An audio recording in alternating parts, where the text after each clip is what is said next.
Warfare is a new movie by Alex Garland and Ray Mendoza, and it tells the true story of a group of army soldiers in just like a little war battle, and it's from the memories of the people there. Ray Mendoza was one of the people there, so he's like the director. Alex Garland is kind of like the mentor director and stuff, and it was made for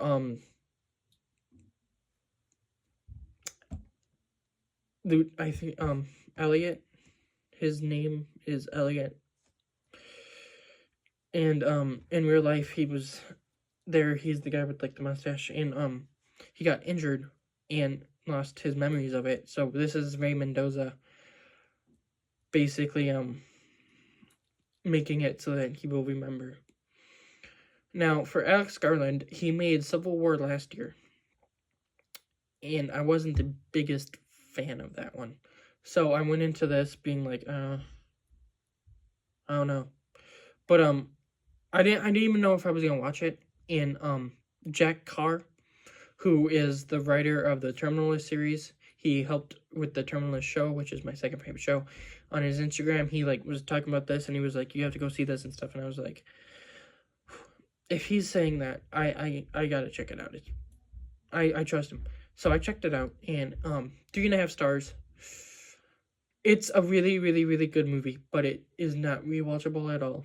It's an hour and 30 minutes, so you would think it goes by quick, but with the subject matter, it actually feels like really slow, and it like makes you think. But it's chaotic, it's bloody. It shows you that war isn't just this fun thing to do with your friends. Like a lot of movies, like I do like action movies and stuff, and like there are some war movies where it's like it makes it seem like it's just this fun thing, like you and your buddies hanging out, shooting people and being like, oh yeah. It's not. It doesn't have a purpose. It does not have a purpose. It's not a good thing, and this movie shows that. It's not a good thing.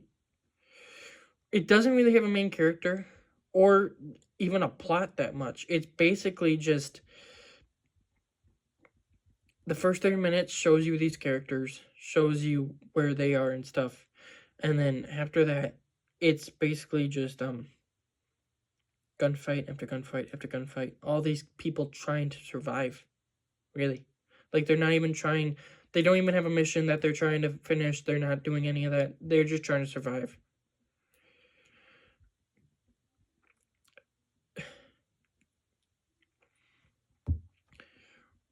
It's a well-made movie.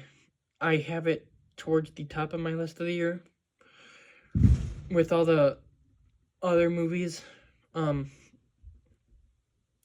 it's probably going to go down a little bit. Not because I think it's a bad movie. And it's like, I know a lot of people are probably having this at the top of their list and stuff. But the reason I don't have it at the top of my list is because it's not a movie that I'm going to go back to. It's not a movie that I find fun.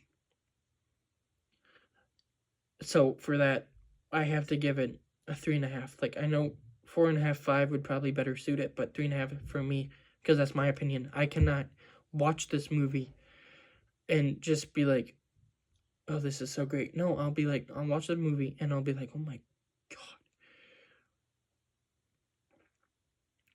But it's a really, really well-made movie. But with most movies, there are some things about it that aren't that great. And for this one, I think that it is Michael Gandolfini, who was Daniel in Born Again, Daredevil Born Again. I don't know if I don't like, I don't think I like his acting. Both things I've seen him in, I'm not a biggest fan of him. And then there's the guy who plays Ray Mendoza, the young one. He wasn't the greatest actor. Like, for the most part, he just stood there with his mouth gapping open. And, like, that might be, what they wanted it to be and stuff. But, Could have been better. Could have been better. But I do think that it does have a couple standouts. One of the standouts is Will Poulter, who was in Death of a Unicorn earlier this year. He was Adam Warlock in Guardians of the Galaxy 3. He does good in this. He's the young officer in over his head, and he's just trying to get him and his group out of there to survive and stuff.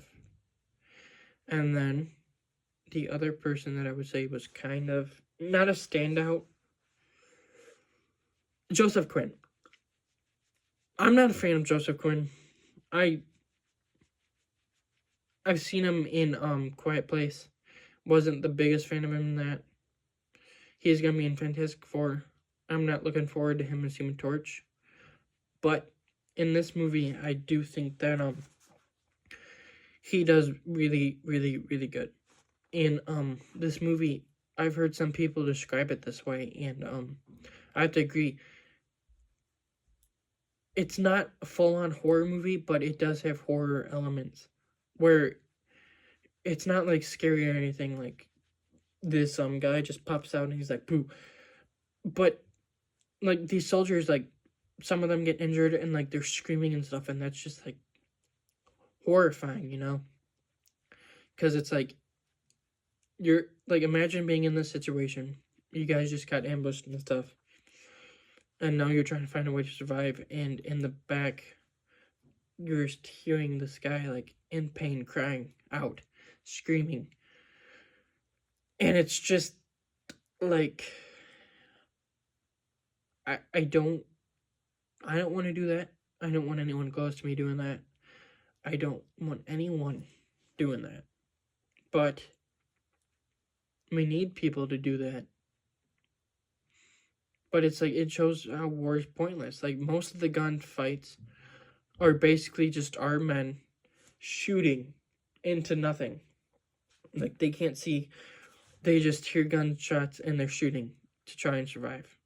That's what war is. You don't have a target. You don't,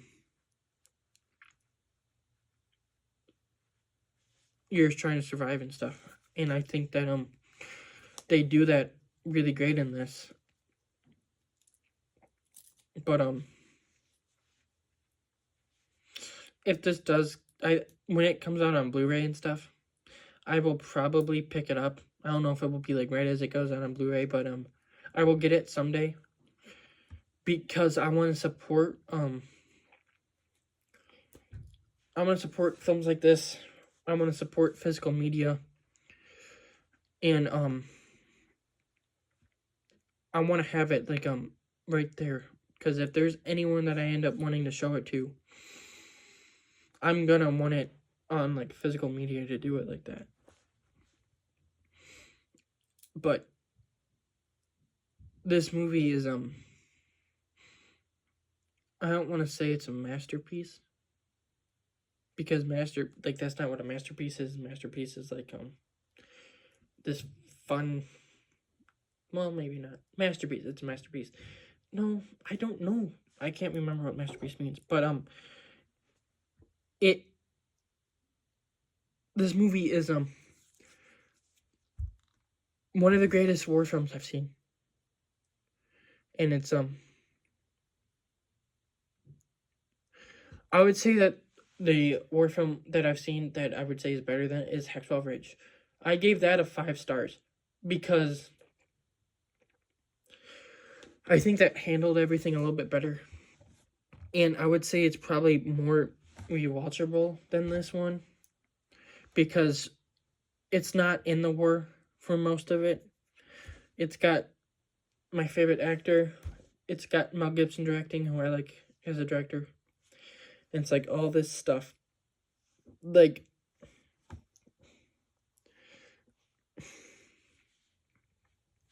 it's hard to talk about this movie, because it's like, it's a well-made movie and it does what it went for, but what it went for is not something that you're really looking forward to watching. But,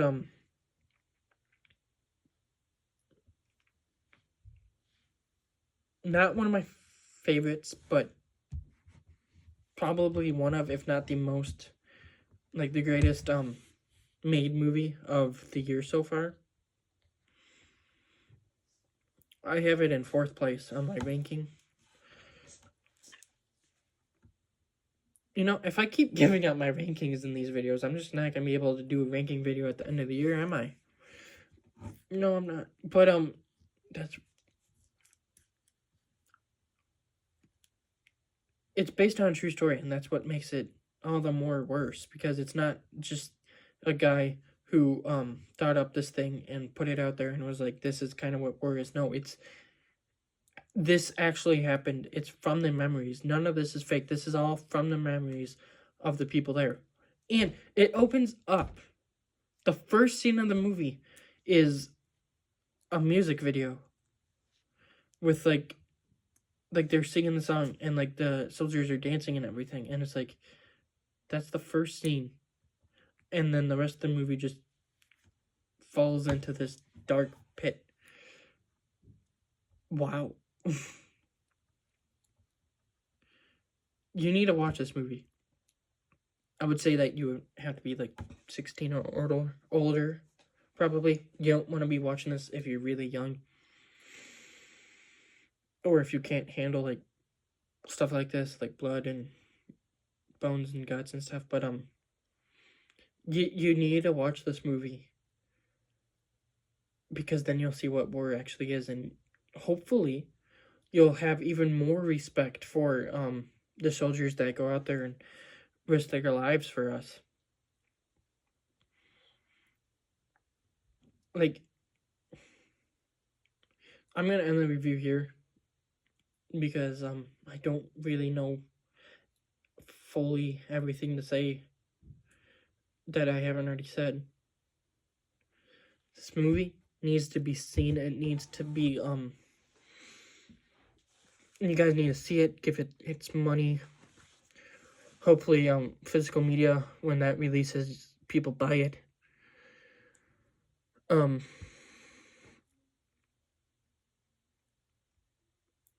This is so much better than Alex Garland's movie last year. I will say that. But that's that. Hope you guys liked this video.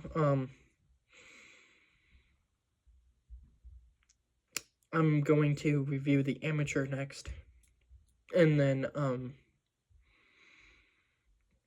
from there we'll see. I got 2 more videos besides The Amateur this week for Revenge of the Sith, and then The Accountant 2. Freaky Tales with Pedro Pascal. I've been trying to get into that, but I haven't. So I don't know if I'll do a review for that, since it'll be really late, but I might try and watch that before the end of the year. So I have that on the ranking. Sinners is also another one that I'm on the fence about. I don't know if I'm gonna watch that, but I'm not gonna say never, because who knows. And then May is going to be a big month. We got Thunderbolts, we got Mission Impossible. I think there might be a couple other movies. And then June with How to Train Your Dragon, John Wick Ballerina, F1. And then the biggest month of the year, July, with Superman, Jurassic World, Fantastic Four, all these different ones. But yeah, Warfare. Check it out, please. Hope you liked this video.